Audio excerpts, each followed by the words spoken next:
Going into the Beijing summit, the two superpowers were locked in a multi-billion-dollar trade war. The American delegation arrived seeking specific concessions on intellectual property, pushback on Taiwan's sovereignty, and help with the war in Iran. While global markets looked for a breakthrough in trade policy, social media users were focused on the environment of the state banquet. During the state dinner, observers noticed small backrest cushions placed on the chairs. A video quickly went viral showing President Trump noticing the cushion on his seat and asking an aide to remove it. The removal of that padding immediately changed the frame. The American president stands over 6 feet tall, while the Chinese leader is believed to be 5'11". Without the cushion, the two appeared to be the exact same height on camera. This silhouette comparison shows how a standard 1-inch cushion can neutralize a natural height advantage.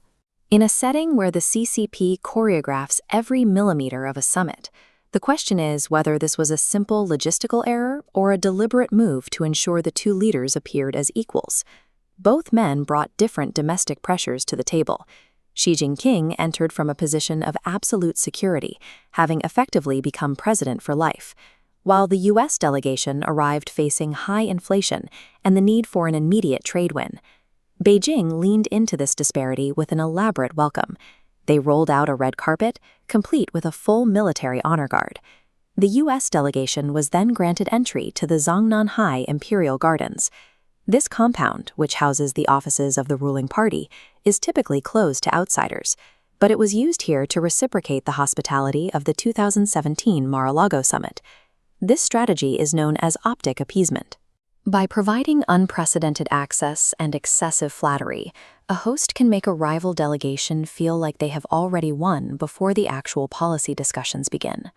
This grand welcome allowed Beijing to act as a gracious host, while simultaneously demonstrating that they, not the visitors, were the ones setting the rules for the engagement.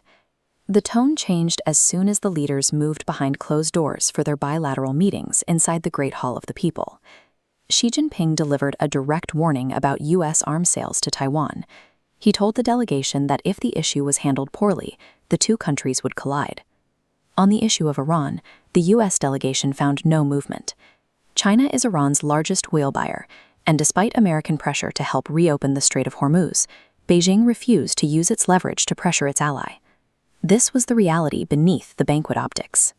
The American delegation entered an environment where the staging, the schedule, and the diplomatic red lines were all firmly controlled by their hosts. China successfully utilized a dual-track strategy, providing the public pageantry the U.S. delegation desired while remaining unyielding on their core geopolitical interests. After the summit, the U.S. delegation touted several multi-billion-dollar trade deals as victories. This included significant purchases of American soybeans and beef, alongside a major sale of Boeing commercial jets. Experts pointed out that these were short-term commercial concessions. They provided a domestic political win for the administration, but they did not address the deeper structural tensions regarding technology or security.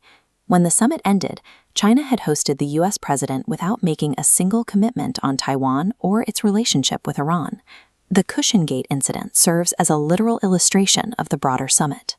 While one side focused on the immediate optics of looking like an equal at the table, the other side was busy ensuring they controlled the table itself.